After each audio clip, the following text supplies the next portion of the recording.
In October of 1829, while the Book of Mormon was being printed, Joseph Smith and Oliver Cowdery came here to the E.B. Grandin bookstore where they purchased a copy of the King James Bible.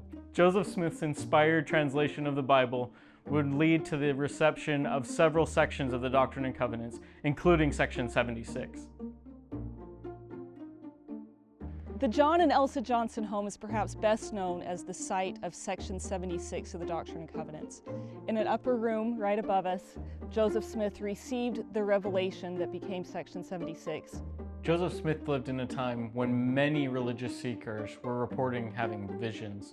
Joseph Smith, however, is unique in one particular thing. He admitted others into the sacred revelatory process.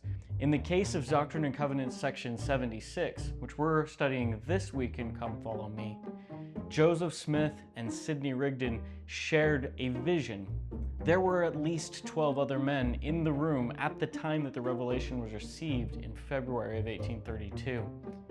Philo Dibble, one of those men in the room, described how he saw the glory and felt the power, but did not see the vision.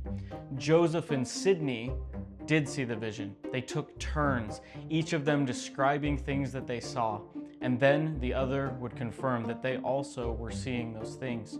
They went back and forth in this way, each describing aspects of the vision as they were taught more about the life that comes after salvation.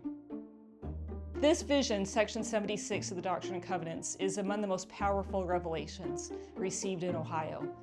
This vision takes a couple of hours as they are reciting, as they are sharing, and at the end of the vision, Sidney is exhausted. This type of revelatory experience has drained him. And Joseph, almost with a chuckle, looks over at Sidney and says, "He is not as used to this as I am." Section 76 becomes less about what's going on here and now and what will be going on after the resurrection of all mankind. But in 76 and in subsequent revelations, including section 93, section 84, and section 88, Joseph Smith is given insights into what it will be like to live with God in the future. This is an opportunity for us to understand that as we work out our salvation here, we're able to receive resurrected glory aligned with the choices that we've made in this life. The vision that Joseph and Sidney received on that February day changed so much of our understanding about the nature of God, the nature of the afterlife, and our eternal destiny to live as sons and daughters of God. As they are reading this vision, Joseph Smith writes, "We, Joseph Smith Jr. and Sidney Rigdon, being in the Spirit on the 16th day of February, in the year of our Lord 1832, by the power of the Spirit, our eyes were opened, and our understandings were enlightened so as to see and understand the things of God."